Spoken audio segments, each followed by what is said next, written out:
Well, you're listening to Alberta Morning on CKUA. My name is Grant, and that was a particularly well-loved artist and a particularly beloved album, Sarah McLachlan and Fumbling Towards Ecstasy. It's celebrating its 30th anniversary, and she is celebrating in kind with a whole bunch of shows. And she has a very, very, very special show slotted in for April 20th in Edmonton at the Jubilee Auditorium to help to defray the costs of her incredible work in this community with the Sarah McLachlan School. Sarah McLachlan, brings me tremendous pleasure to welcome you back to CKUA Airwaves. Thank you for making some time to join us this morning. No, I'm happy to get to talk to you this morning. So I'm really curious to know, how does it feel to be celebrating the 30th anniversary of this record, which for many people was probably the first time that your music was in their ears? On one hand, it feels like yesterday, and on the other hand, it definitely feels like 30 years. It's crazy to look back and think that it's been that long now. I can hardly fathom it. But I sure am excited to get back into these songs and sort of, and play them in their entirety. Now, the show in Edmonton in April is not a Fumbling Towards Ecstasy show, though I will be definitely playing a bunch of songs from that record.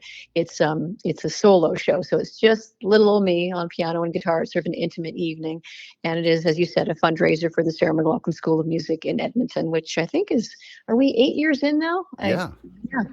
That's right. I happen to know just because I was at the press conference where you announced this the last time I had a chance to chat with you, and I was thunderstruck then, continued to be, by this whole thing that you're doing. What is it that made you want to start up a school of music and then to have an outpost here in Edmonton? Well, I was very lucky early in my career. I got to understand that I had a platform and I could do good with that platform above and beyond making music, which was, I guess, sort of, a selfish thing. But the offshoot was the fact that I could actually try and make a difference in the world. And that was really instilled in me when I did Lilith Fair, too, which was a festival celebrating women in music. And we got to donate over $7 million to local and national charities over 3 years. And for me, that feeling of giving back was really always really, really important to me, because I felt like I had been given this amazing gift, and I was so lucky to have become successful with it.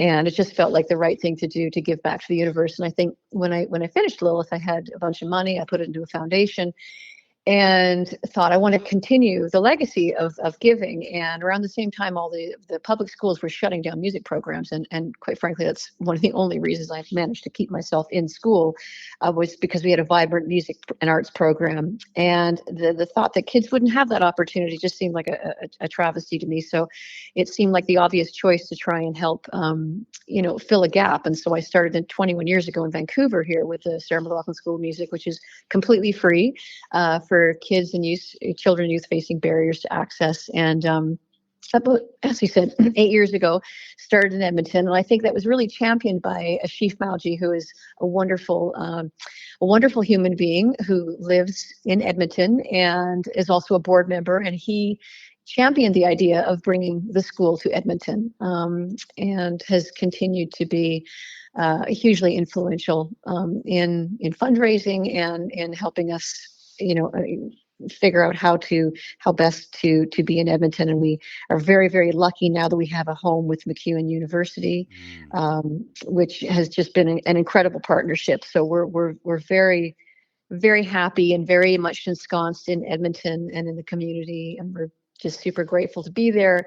And this fundraiser is about building, operational dollars so that the program can continue to be completely free for the community that we serve in Edmonton.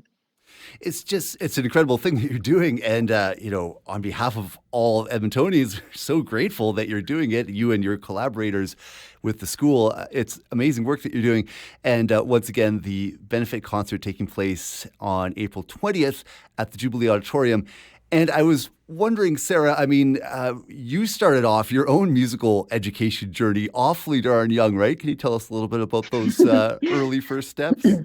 Yeah. So, my earliest memories are singing And I remember being 4 years old, and my mother was listening to Joan Baez and Simon and Garfunkel and Cat Stevens, and I remember begging to have a guitar so I could sing and play like these people I was loving so much. And I was very small at the time, so my mother got me a ukulele. Figured that was probably a safe place to start at, much cheaper as well. And I started taking lessons when I was 4, and then we moved. We were sort of living out in the suburbs, and then we moved into the city, and I started taking classical guitar lessons, and took years of classical guitar and piano and voice and theory. But really, for me, all for the means to be able to play not classical music, but to play popular music. And just always was so drawn to making sounds with instruments and singing. For me, it's been an incredible gift and the best medicine in the world. Like, I could be having the worst day, and I can go and put my fingers on the piano and start to play. And it's like a salve. It's like medicine. And it's still to this day, I think, has been probably, my savior in many, many ways.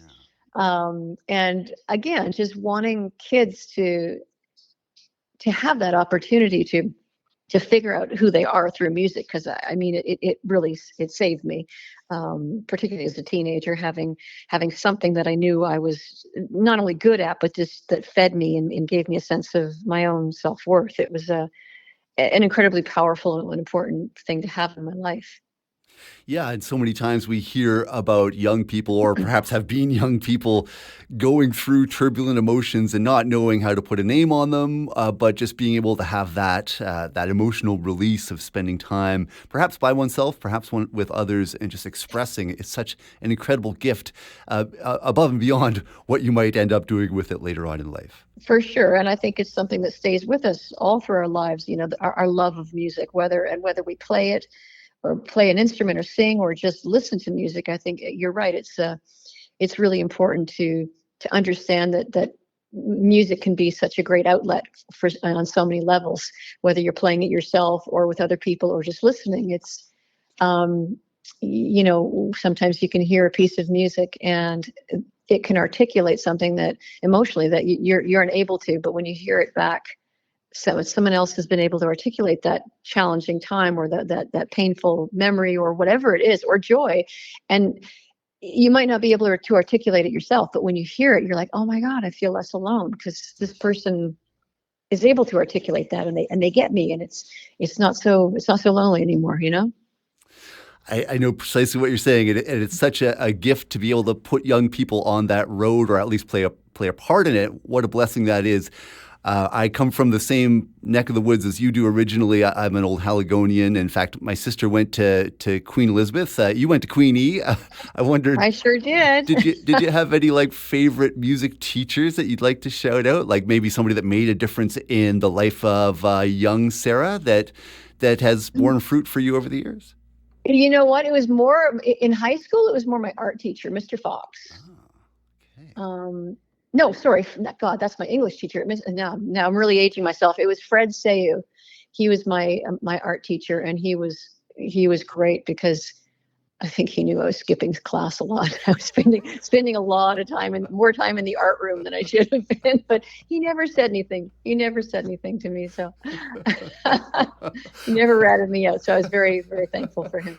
Was there anything else beyond his not ratting you out that in some way or another made an impact upon you, or was it just the space that he created for you It was a safe space that he created for me. I didn't have a lot of trust. I didn't have a lot of adults that I trusted. I didn't know a lot of adults, and because my parents didn't really have much of a community.